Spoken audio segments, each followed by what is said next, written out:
Bom dia a todos, eu sou Rodrigo Leão. Bom dia, eu sou Gustavo Calmon. Você sabia que a Gazeta realizou a primeira transmissão de futebol no Brasil? Hoje vamos trazer um pouco mais dessa história. A primeira transmissão de futebol pela Gazeta foi em 1922 e mudou para sempre o jornalismo esportivo no país.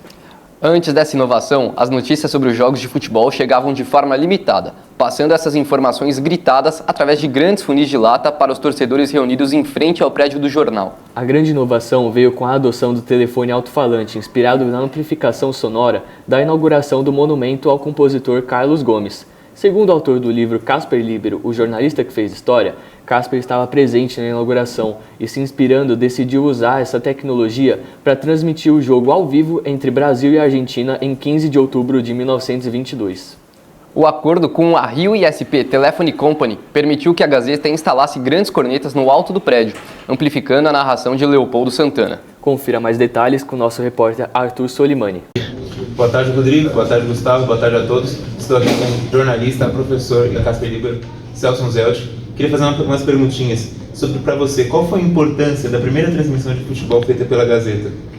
Bom, a gente tem que fazer algumas ressalvas sobre essa primeira transmissão, né? Ela não foi propriamente uma transmissão como a gente conhece hoje, de 90 minutos, de locutor, de comentarista, de repórter.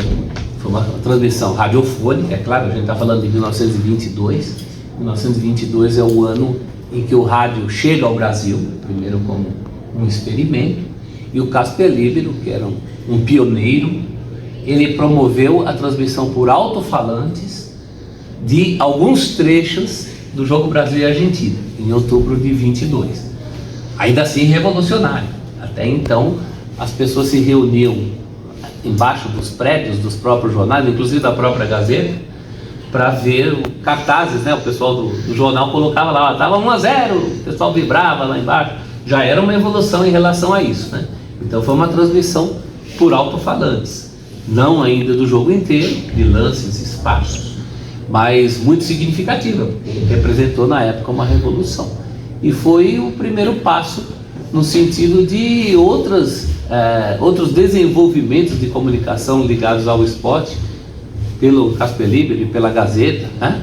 Depois veio a Gazeta Esportiva, o suplemento esportivo do jornal A Gazeta, a partir de 1928 para 29, a partir de 1947 como jornal diário. Aí sim a Rádio Gazeta, que já era uma rádio conhecida, a Rádio de Elite, que também se ocupa do futebol, do esporte, e a TV Gazeta, que a gente conhece, essa já a partir de 1970. Então tudo isso começa lá atrás, naquela pioneira transmissão de lances de uma partida de futebol via alto-falante. Como você acha que isso interferiu para o esporte e para o jornalismo? Diretamente, né? O jornalismo no Brasil tem muito a ver com o esporte. Para o esporte, para o desenvolvimento, para a massificação. Até então, para saber o que tinha acontecido num jogo de futebol, ou você estava presente, ou você comprava os jornais no dia seguinte. O rádio foi uma revolução, inclusive muito contestada na época. Dizia-se que estava roubando o público dos estádios, né? As pessoas podiam ouvir os jogos de casa. Ainda não era o rádio transistor, o rádio móvel, portátil que a gente conhece. O rádio era um móvel que ficava na casa, de válvula, pesado, mais ou menos como depois se tornou a televisão.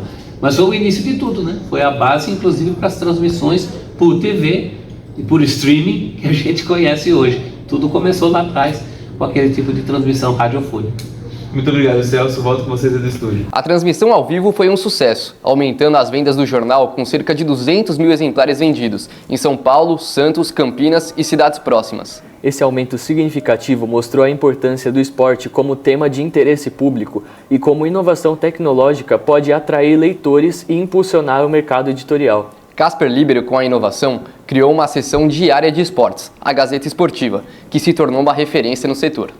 Essa iniciativa foi pioneira a abrir caminho para futuras transmissões e coberturas esportivas. O legado da primeira transmissão de futebol perdura até hoje, consolidando o futebol como principal esporte do país, além da importância da tecnologia na cobertura esportiva.